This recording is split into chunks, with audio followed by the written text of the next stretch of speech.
Страшно. 8 ракет, не посчитали. Это было очень страшно. Я честно думал тогда, что это конец. И оно того не стоило бы. И до сих пор, когда вспоминаю, у меня аж дрожь вовнутрь, потому что, словами это можно передать, что страшно, да, а когда реально это под обстрелом, это совсем по-другому выглядит. Это чувство, это страх, это просто очень страшно было.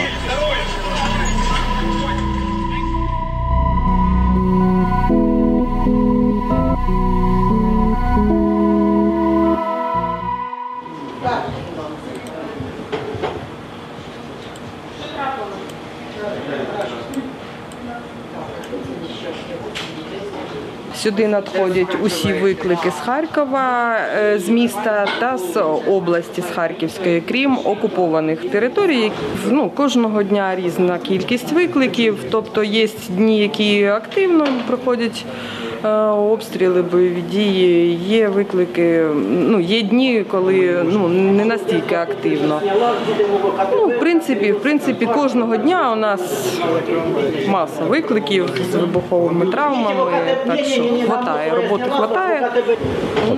Як я можу бросити місто? Тобто ні. У нас ті, що залишилися тут, співробітники, ми всі працюємо з першого дня війни. Ніхто, навіть думок таких не було у нас. Залишити роботу і поїхати. Постійно, вже за 4,5 місяці вже орієнтуюся, де прильоти, де отльоти. Тобто по звуку вибуху орієнтуєшся, стараєшся менше посещати людні міста. 704-та бригада, 13 хвилин в стаціонарі. А 301-ша ще не помила автомобіль? Від початку війни я був на чергуванні. Прокинулись ми близько 4 години ранку від вибухів. Почали родичам своїм телефонувати, питати, що взагалі сталося. Ніхто нічого не розумів. Вийшло так, що 2 доби працювали без відпочинку.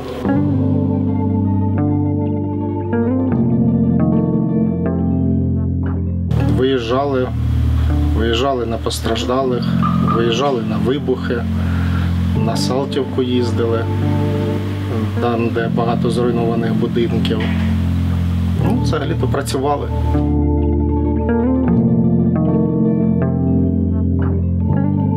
У випадку ми прямуємо в зону обстрілу, а на місці вже орієнтуємося, чи безпечно під'їжджати, чи небезпечно. Все на місці вирішується.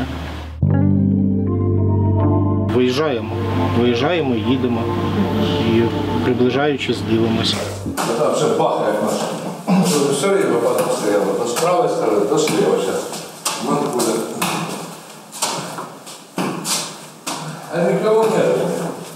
Дом пустой у меня. Я живу. Так, я пошел линию. До этого же тоже были проблемы с газоном? Таких не было. Таких не было, нет. Это вот что вчера, а что сегодня вызвали, что не вчера? Я вчера же вызвала, приезжала скорая, она сказала взять направление, чтобы отвезти направление в дела у терапевта, чтобы 18-ю неврологию положили. А ти не думав, щоб уїхати? Зовсім такої думки не було. Навіть з дружиною її не розглядали. Намагалися тільки дитину вивезти. Це в нас вийшло десь на початку вже, мабуть, через тиждень десь вивезли дитину. І відразу повернулися. Трохи змінився режим нашої праці. Раніше ми працювали по 12 годин. Взагалі-то було більше викликів. Зараз працюємо в добовому режимі. Ну, не виморюємося, викликів менше, коли нема вибухів.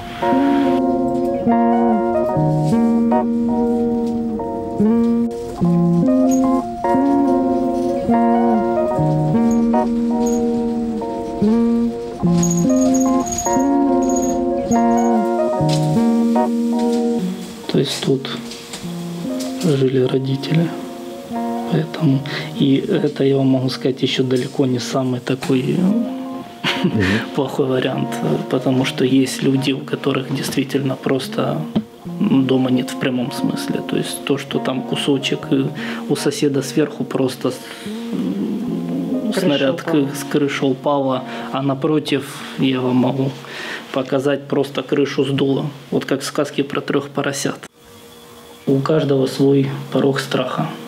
Действительно, да, я думаю, это ни для кого не секрет, что очень много врачей выехали вследствие того, что это нормально бояться войны, только дурак не боится, поэтому, да, дефицит кадров, особенно начальный период войны, который составлял март, апрель, да, вот конец февраля, он был колоссален и ощутим. На фоне этого, да, война, все понимают, все видят эти ужасные ранения, все видят пострадавших людей, но никто не может понять, что, несмотря на это, жизнь все равно продолжается, и такая болезнь, как рак, она никуда не девается. И на время войны, увы, она не может заморозиться или прекратить, или не прогрессировать, или не появляться. Поэтому медицина даже в военное время, она не может ограничиваться только травмами боевого характера. То есть это не только минно-взрывные какие-то огнестрельные ранения, да. Все равно, если вы видели, Харьков продолжает жить мирной жизнью, очень много вернулось. Вы это видите и по количеству, и по населению, по улицам. Поэтому очень много к нам, в частности у нас, это обращаются люди с патологией именно онкологического характера. Поэтому, невзирая на войну, мы оказываем им помощь. Паллиативную, радикальную, все в зависимости, как можем. Но в первую очередь мы, конечно, заботимся о пациентах, потому что если есть, скажем, угроза, если есть сирена тревожная, мы всех пациентов пытаемся или вывести в коридор, возможно, на сидячих, на лежачих каталках, не знаю, касательно, если есть бомбоубежище, мы спускаемся в бомбоубежище, но выхода нету. Если пациенту требует лечения, никто его с больницы не выгоняет. С начала войны я жил в больнице. 3 месяца мы там прожили с коллегами. Первый месяц мы очень активно работали. У нас было достаточное количество раненых. Кроме хирургической деятельности, свободно от этого, от своей основной работы, я помогал волонтерам. На мне было очень много завязано, скажем так, путей привоза лекарств, амуниции, потому что очень много людей разъехалось, и на меня люди выходили, я помогал с этим. Мы ездили, нас и самолеты обстреливали, и артиллерия. Над больницей сбили самолет. Ракеты рядом приземлялись, поэтому было необычно. Сейчас уже к этому привыкаешь. Я сам гражданин России. Остаюсь им до сих пор, у меня есть вид на жительство постоянно здесь, здесь же нашел жену, в 2013 году я расписался с ней, у меня есть ребенок 7 лет, они оба украинцы, и вот в связи с войной, полномасштабной агрессией России на Украину, они вынуждены были уехать в Польшу. Сам я родом с Белгорода, это вообще-то 80 километров от Харькова, на самом деле очень близко, но сейчас отец живет в Белгороде, брат в Москве родной мой. Мама в Севастополе. Отец мой, например, он переживает сильно за вот это все, что произошло. Мамой, к сожалению, с бабушкой, с братом отношения в этом плане чуть тяжелее.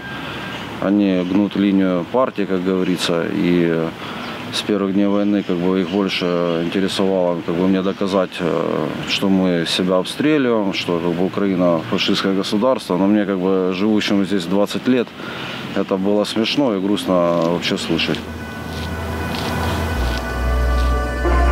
По крайней мере, 10 человек погибли, около 40 были ранены. Город Кременчуг Полтавской области Украины обстреляла российская армия. Ракеты попали в торговый центр, где на момент удара было более 1000 человек. Там начался сильный пожар.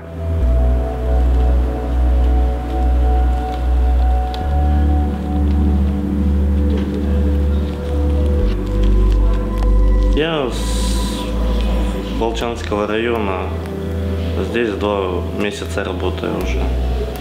Почему я в Харькове? По той причине, что когда я поехал 30-го последний раз на смену марта, ну и остался. Потому что туда проезда назад не было. И я был до последнего, пока уже население, как бы большинство уже выехало. И когда уже машину разбили, и смысла там сидеть не было никакого. Там приезжали медики, волонтеры, как бы, и я там как бы по сути не нужен. И мне только возвращаться, если возвращаться, только сюда. И все. Ну, жена с ребенком остались там. Ну и отец там остался. Ну там много родственников осталось. Ну как связь был раз в день, только и на этом все. И то ненадолго, минут на 5, на 6 мы пообщаемся, хотя бы я узнаю, как они. На этом для меня достаточно. Главное, что живы, здоровы, а там все остальное, что будет, то будет. Я сам гражданин Сирии, но приехал в Украину 15 лет назад. Не знаю, то ли я такой везучий, то ли время такое просто. И честно, не хочется уехать с Украины, потому что я чувствую себя тут местным. Я люблю Украину, это моя страна. И я привык быть преданным страну, которая меня приютила 15 лет уже. И если бы уехал, это тупо предательство. Предательство Украину, предательство коллеги мои тут по работе. У них, я так понимаю, такая тактика. Они сначала запускают одну ракету, а через пару минут еще другую. Потому что мы как раз забрали МЧСника, который то же самое. После обстрела они приехали, чтобы тушить пожар, а через буквально 5 минут прилетело еще 2 ракеты. Мы забрали один, погиб пацан. Поэтому иногда вначале, да, было страшно. Мы еще не знали, как нам быть, как поступать. Но все равно как бы хочется всегда помочь людям. Хочется оказать первую помощь. Это наша миссия тут, в этой работе. Снимешь, вон написано, то есть медичная частина. Стационар был небольшой, койки были. Ну, тут как бы и больничка была, ну такая вот терапия, и как поликлиника. Один раз я приезжал сюда, ну, привозил больного. У нас робота така від початку була, ми не сидимо, бумажки не перебираємо, завжди сам попереду усіх. Тому я гадаю, хто так має емоційну дуже витримку, витримаємо і це.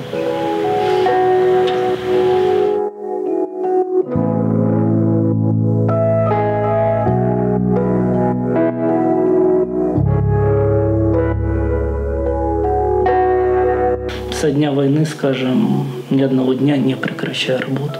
Оставшиеся врачи, оставшийся медперсонал, ну я не знаю, какой силы должен произойти взрыв, чтобы его напугать. То есть те, скажем, кадры, которые остались, их уже не испугать ничем.